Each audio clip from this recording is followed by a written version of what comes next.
Hello, everyone. My name is Ken Drew, the show, the host of Taboo Topic with my co-host, Ryan, from Between the Wires. What's up, Ryan? There we lose half our audience right there. I'm doing pretty good. How are you, Ken? No, man, that will keep the audience entertained. We need entertainment aspect. Sure. Whatever you say. You're the boss. I'm doing well, Ryan. I'm doing well. Welcome back to the show, folks. Make sure you hit the like button and subscribe. Hit the notification bell. Most of us don't do it, but please help boost our self-esteem by hitting that notification bell. Help us beat the algorithm. Also, the intro song is credited to Devin Farley, so thank you for the intro song. And now that we got that out of the way, Ryan, how is life for you? Oh, it's going pretty good. You know, we're coming up on, well, it feels like the end of the semester already. I still got a couple of weeks left, but right before Thanksgiving, we've got our national conference, so I'm gearing up for that and making sure that everything is in line. We've got a tournament next weekend. Yes, next weekend. Had one last weekend. No tournament this weekend. I'm pretty much like every other weekend there's been a tournament that we've been traveling to. So it's been hectic, but it's good. I love my job. That's why I took the job that I did. Is I love coaching. I love traveling. It just gets a little tiring. Once you hit November, it's like, ooh, man, we're we're coming up right at the end of the semester. It's like a brick wall you're speeding towards, and then it's finals. Yeah, it's crazy because I have like 1 month left too before the semester ends. And so it seems like yesterday I just started the semester of my second semester of college experience. How has that been going for you? Is it everything you ever? I mean, I've not left school, but how is it everything you ever dreamed of? Still too early to tell, but that's a no.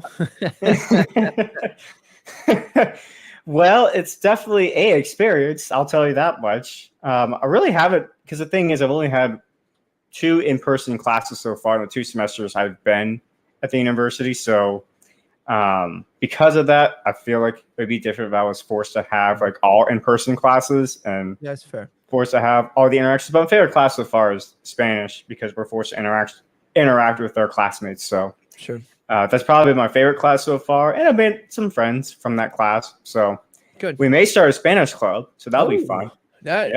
Clubs are always good. I always push people as students, join a club, find an interest group, because if it doesn't give you the network connections, it at least gives you a friend group. Most give you both. So definitely recommend those. Are you a person who learns better online, or are you a person who lives better like in person, face to face? I learned better in person, face to face. Okay, but I'm like kind of the same boat. I was gonna say, but I do like the flexibility that online gives, as far as like if I wanted to travel or needed to travel. Yeah, there's that flexibility with the online course. I prefer when I'm teaching public speaking that it be in person. Excuse me. But for the summer, I prefer it to be online because I usually wind up doing some travel, whether I'm going to see family, my wife's family, whether I'm going to like a conference or just, trying to get out of Dodge for a little bit. It's nice to have that flexibility and not be tied down to the classroom for, 4 weeks, 5 weeks, 6 weeks. But generally, I like to teach and take classes in person. So I'm right there with you.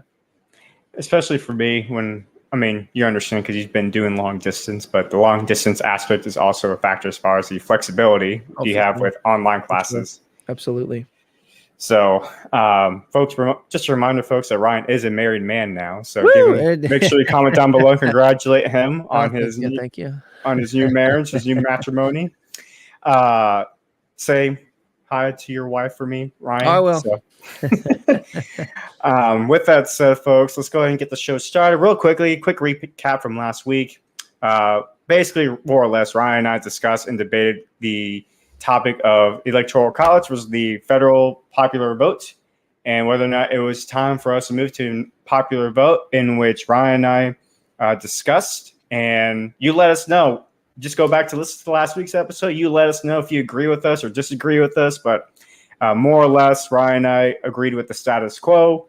If you disagree with the status quo or disagree with the status quo, again, comment down below. Let us know. With that said, that's where Ryan and I probably end our agreements as far as the Electoral College, because even though we agree the Electoral College system should stay in place, and this gets into today's episode, I believe there should be some amendments, some modifications to the Electoral College system that will be better served for the American public. That's just my perspective. Ryan, go ahead and give your perspective on the Electoral College system itself. I'm willing to at least consider all the like. I mean, your proposals are reasonable, and I'm excited to discuss them. I don't really have any of my own that I was like, ooh, I think this would make it better. I am a big proponent of actually keeping the Electoral College because I think that it protects the voices that would otherwise be undercut. I think that there are disadvantages to both. I don't really think there's a lot of what we would call net gain if we get rid of it. So, and I think in general, there are more disadvantages if we get rid of it than if we keep it. I'm a big proponent of making sure that, I mean, honestly, pretty much all the states that I've lived in have been heavily agriculture based or something other than people based, right? So I would certainly not vote against my own interests in that case, because I think that's what that does, right? Is like usually the people who are in favor of doing away with the Electoral College want it to be population based. I'm not only a big proponent of the Electoral College, I'm a big proponent of us being a representative democracy, not a true democracy, right? So I need, for me to be happy, what I need is that representation, regardless of where you live, those checks and those balances. I think this is a very important check. So that's why I'm status quo. Nothing really to report for new direction. And I would say that my modifications even further enhance the idea of a constitutional republic or representative democracy, because I do think, at least when it comes to the states itself, when it comes to federal elections anyway, and this is really what the Electoral College I'm addressing right now, these proposals is really about addressing like the federal election process for the president.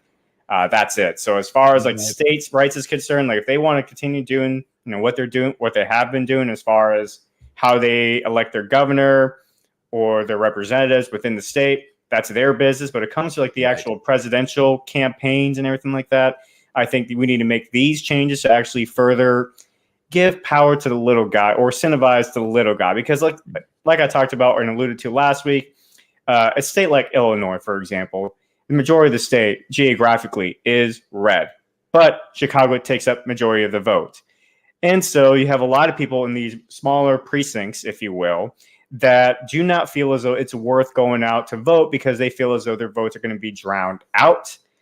And thus, you also have the criticism, which I think, as far as the criticism against the Electoral College, as far as, well, the presidential candidates only focus on the swing states with the Electoral College system.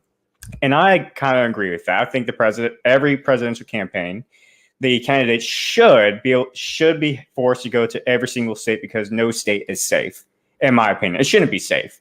A state like and I say this as a conservative who lives in Florida, a darker shade of red and everything like that, I think a candidate should be forced to, at least be in touch with their constituents and make sure that they don't take their voter base for granted.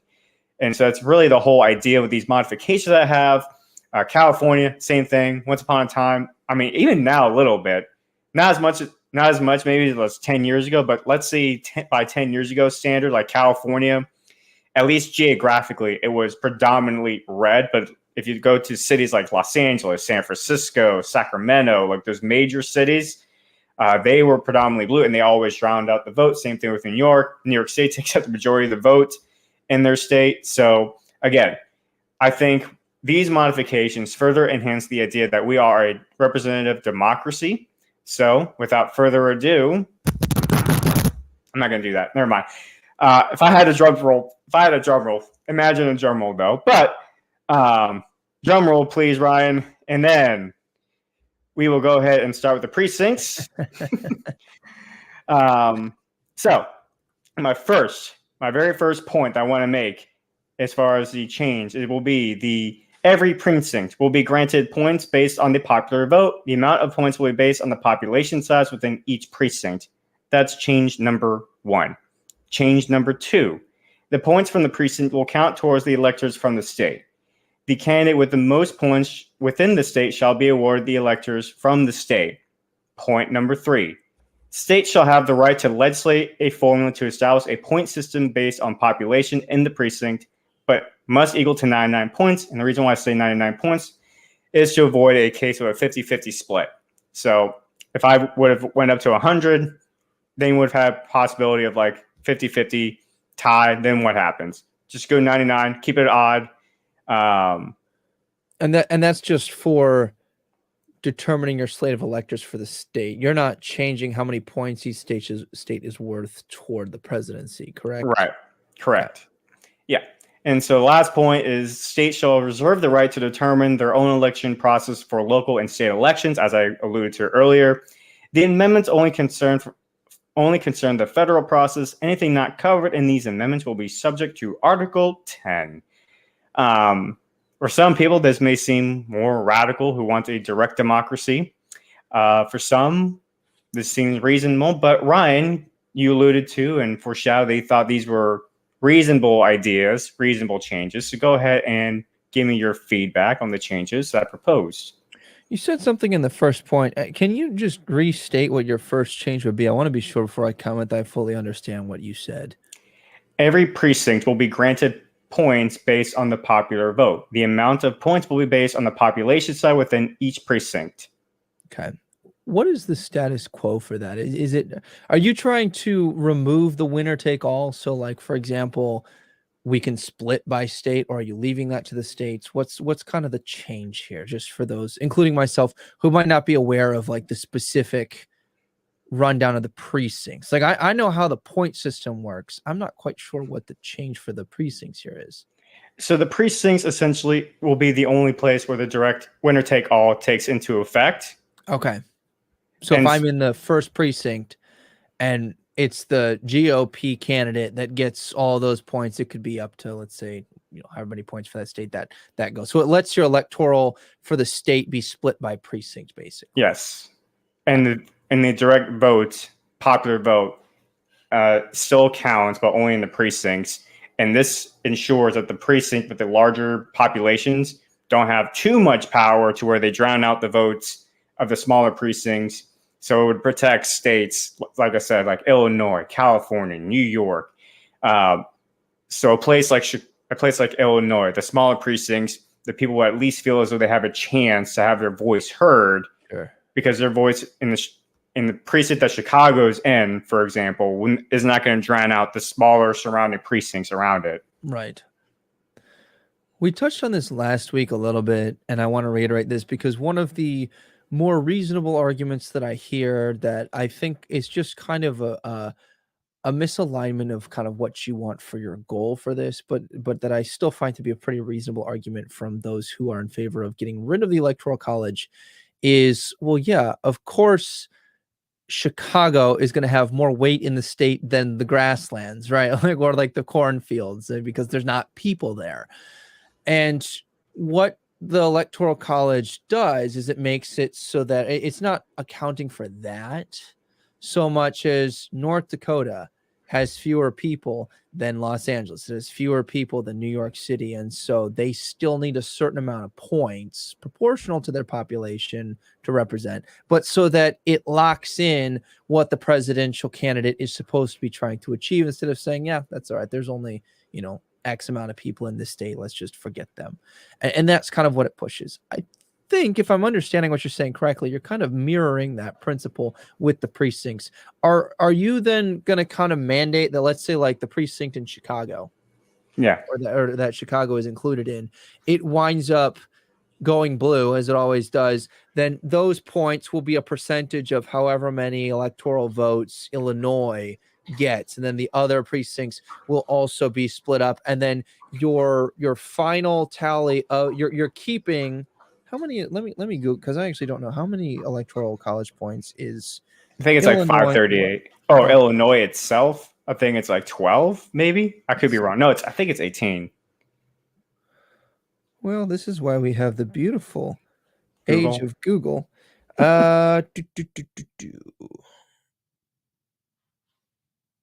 Electoral votes, point.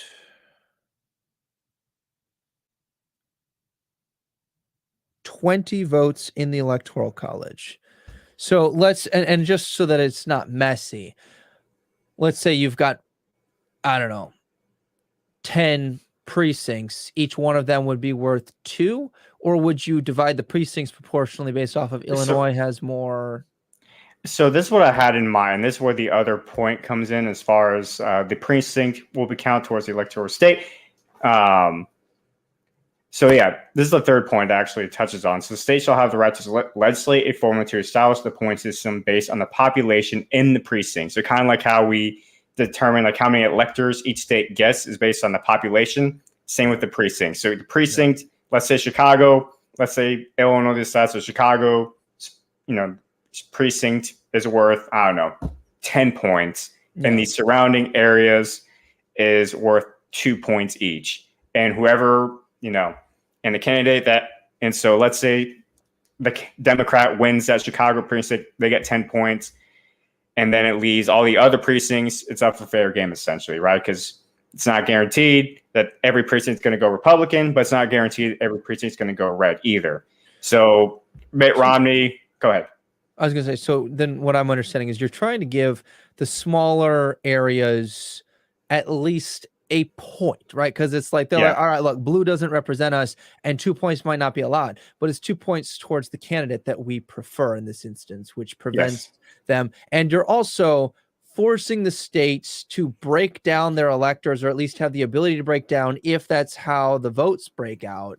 But you're allowing the state to decide what those are worth. And what I like about your proposal is that it makes it so that it is the state's decision, because you're not letting the federal government oversee that. The only thing the federal government might, quote unquote, oversee is that your precincts need to be predetermined. There needs to be a rule for how much they're worth, and then they go how they go, so that there can't be. Now, what you'll probably see is what we would call gerrymandering, right? Where like people redraw districts and then they change how much they're worth over time. But again, that's a state issue.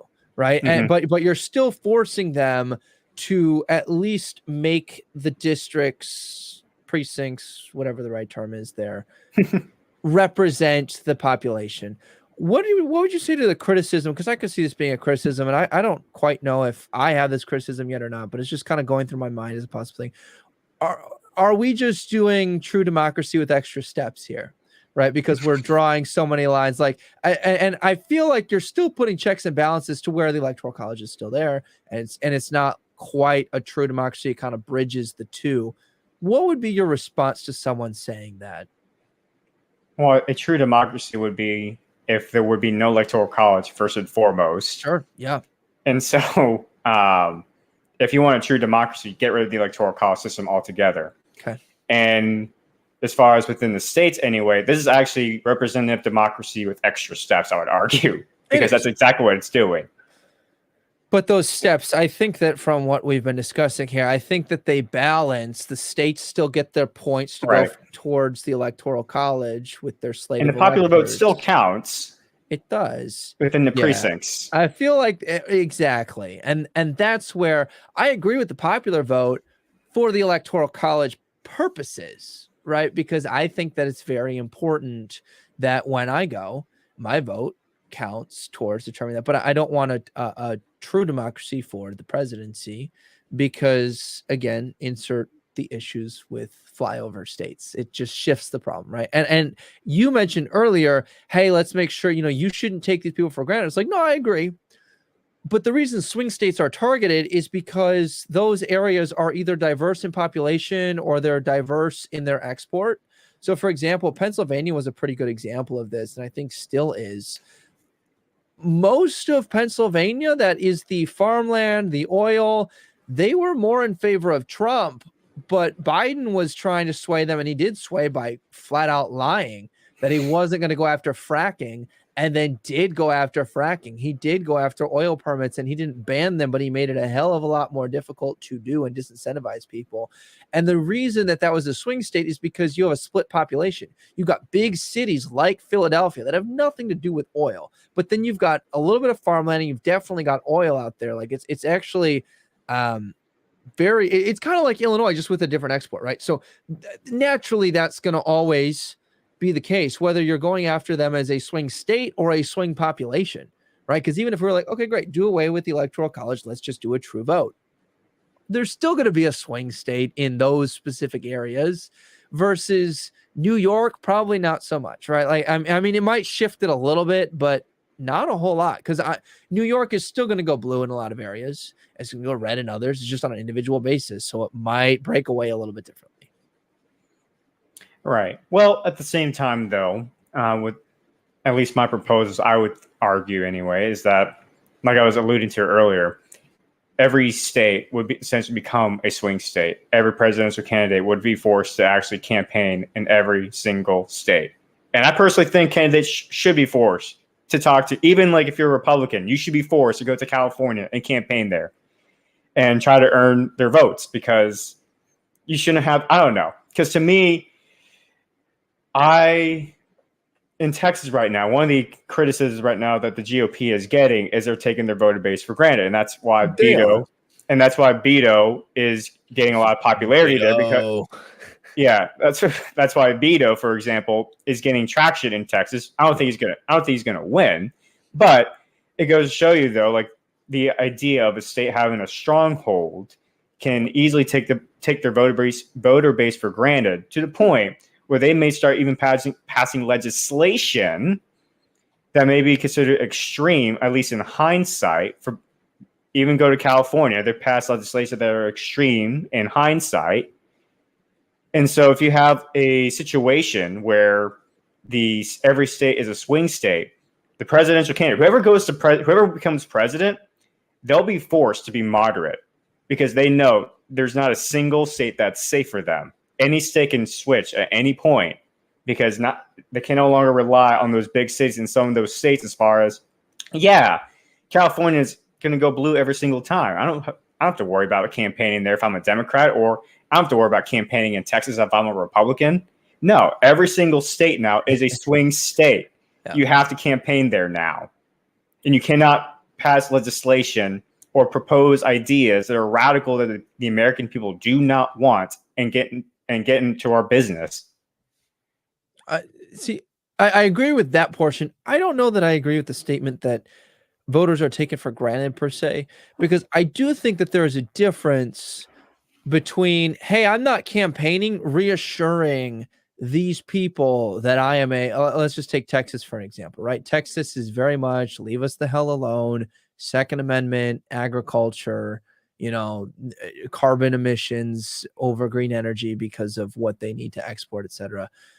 And I don't know that a candidate needs to necessarily go in there and say, by the way, I'm for this, which is why it's usually, Beto coming out and being like, I'm against these things, as opposed to Abbott saying I'm for these things because he's got a track record. So I don't know that I would take these are neglected voters. Sometimes that's the case, but let's just talk about the amount of funding that it takes for a candidate, especially so when Trump campaigns, Biden campaigns, they've both been president before. They have to have security details. You've got to clear stuff out. And even for people who are a presidential hopeful instead of a previous president or current president, they still got security. So then to go to a place that is quote unquote secured, as far as the vote is locked in as red or blue, you got to expend resources and stuff. And so I can see the argument there for where it's not that you're neglected. It's that we're not worried about you. And should I take you for granted as that candidate? No, but I don't know that unless they're just I can be as radical as I want. I got it in the bag, or I don't have to listen to them. I got it in the bag. Then I agree with you. But I feel like Abbott in Texas and some of the other, let's just say Biden in New York, or I don't know that means that they're taking them for granted so much as they are just being more strategic in the way they apply the limited time and resources they have on the campaign trail. What do you think about that? Well, then I would say if limited campaign, the amount of time they have to campaign is the issue, then we need to address how much time, change the campaign laws anyway to give them more time. That would fix it. Although I don't know that I want my taxpayer dollars spent on, more campaigning. Well, that gets into the election issues that we'll talk about next week. Foreshadow, folks. Yeah. If we did something that's hey, you can't use this, or the other, then I'm sure. Yeah. I think there should be some major campaign laws that need to be changed, I think, to where taxpayers aren't the ones funding it. And if they want to use any campaign money, it has to be our choice to donate money to them first and foremost, not through our tax dollars. But that's not to get ahead of ourselves, folks. But that would be like my response then to your concern as far as, well, if we wanted the presidents to actually have the time to campaign, just go ahead and change the campaign law so they have more time. And then we can also include in there, like, let's change how they get funded and how they use their campaign money. But I still like the idea that presidential candidates are forced to go to these states, every single state, campaign there, because let's use Illinois, for example. Like, yes, a Democrat's not going to, Illinois is like, there's a lot of farmland to a lot of like open area as well, like outside of Chicago, for example. Right. But a Democrat could still pass legislation that they can literally neglect and say, we don't care about you guys. They do that a lot anyway. They do that. Exactly. And so I think these ideas anyway protects, like I said, mentioned earlier, the little guy, essentially, the smaller precincts. And that's really what I'm basing these proposals off of, is it protects at least the little guy, the little smaller precincts, the smaller populations, the electoral college within the electoral college system, more or less. Sure. And so by doing that, at least popular vote still matters. Right. It's just now been reduced to the precinct itself. Right. So the precinct of Chicago, they only speak for Chicago, but only for a certain amount of points. Every other county, if a Republican could win it, if they get enough of the surrounding precincts to like add up to 99, so they can be a worthy electors at that point. But at least the Republican or even a Democrat in Texas has a chance now to win these states, because again, now every state is a swing state. They can't just take a state for granted anymore. They can't just ignore some states just because, it's a stronghold. Why do I care? So it would definitely change the political strategy. I'm not going to say that even eliminating the electoral college would not change political strategy, because it would, absolutely. So outside of that, I think that, I see the utility to this. I just want to raise, concerns, give you the chance to address those, play some devil's advocate.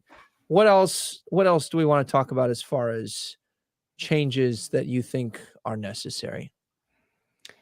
I mean, so we went over the change that every precinct will be granted points based on the popular vote. We addressed that. The points from the precinct will count towards the electors from the state. The candidate with the most points within the state shall be awarded the electors from the state. State shall have the right to legislate a formula to establish the point system based on population in the precinct, but must equal to 99 points. And I'm even open to like maybe not 99 if they want to do something, different. We can, but it has to be an odd number at least, I would say.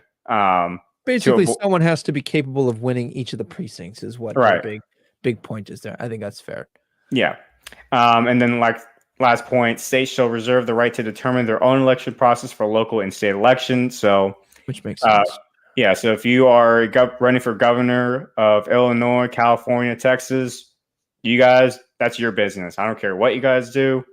If you want to go ahead and do a true democracy in your own state, then that is your right. Yeah.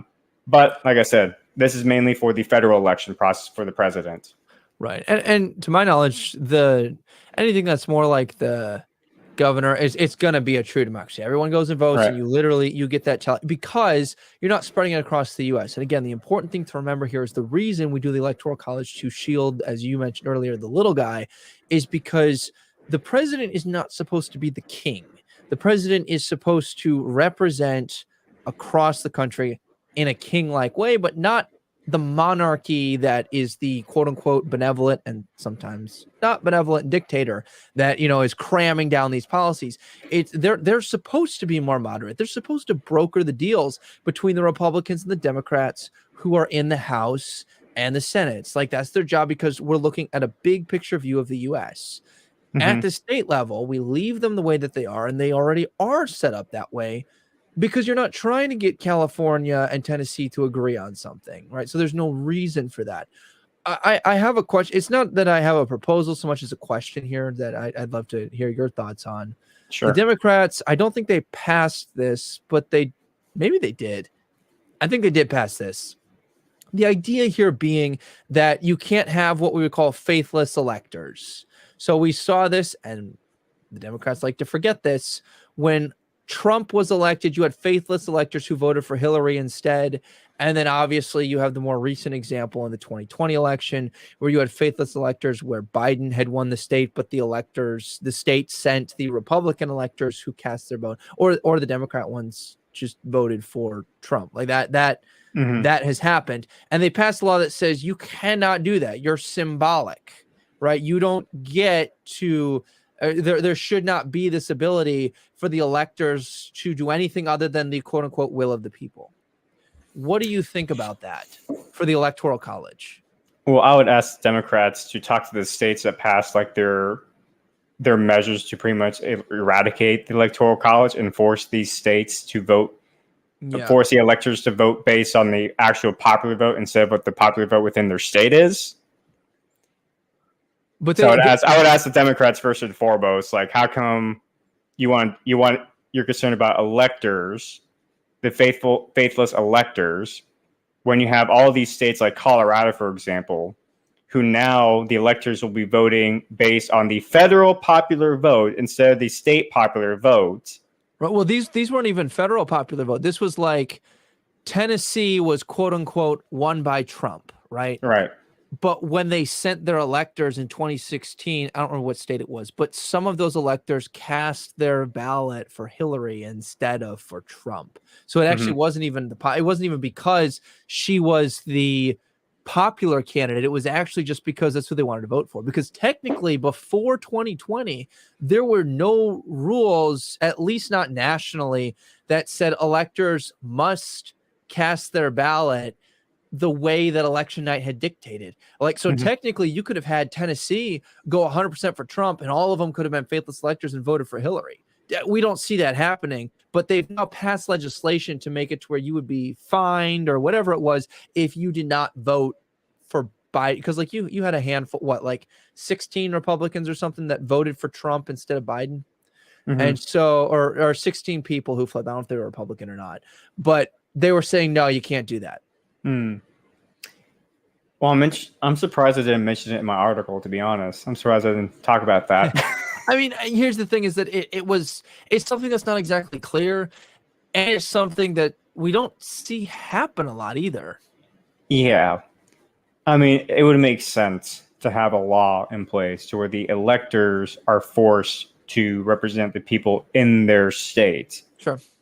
And so if there's an elector that does not feel comfortable voting for that candidate that the state decided to vote on, then they should just replace the elector and pick another elector that's going to actually vote on behalf of the state. But in return of that, all these states, such as like I mentioned ago, that decide that they're going to have their electors vote based on the federal popular vote instead of the state popular vote, right? They would retract their measures and allow their electors to vote based on the interest of their people, the people in the state instead. Yeah.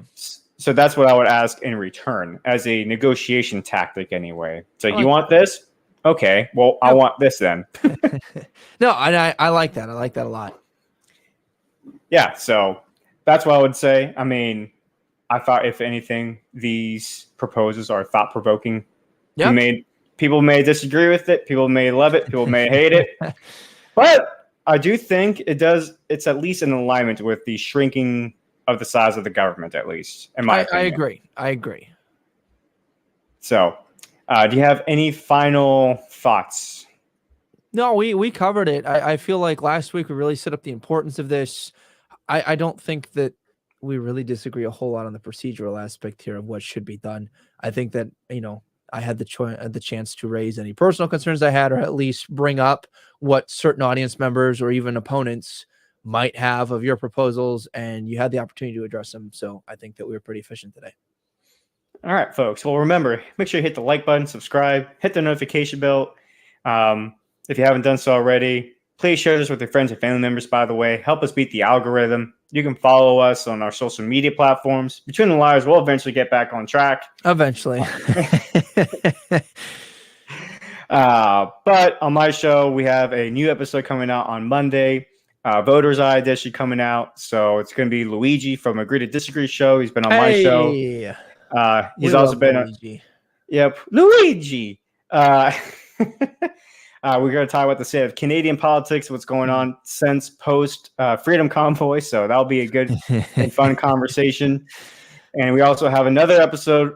We have a hot seat edition that I actually am going to be. It's going to be coming out this month. It's been a minute since I've done a hot seat edition, but the point of the hot seat edition is really just to put one idea, one subject, and literally just put it on the hot seat, put it on blast. And we're going to talk about dating actually on that episode. So if you're interested in talking cultural issues like dating, please tune into that episode. But you have to be sure to follow the social media accounts because that will let you know when these episodes are coming out. So Ryan, go ahead and close us out, please. Glad I'm no longer a part of that dating pool. It's no longer relevant to me. All right, remember, you can find us on Spotify, Apple, YouTube, Twitch, and Google Podcasts. Be sure to check out Between the Liars and Taboo Topic on our social medias and our YouTube channels at Between the Liars and at Taboo Topic, actually at Kenjin_Express. Sorry about that.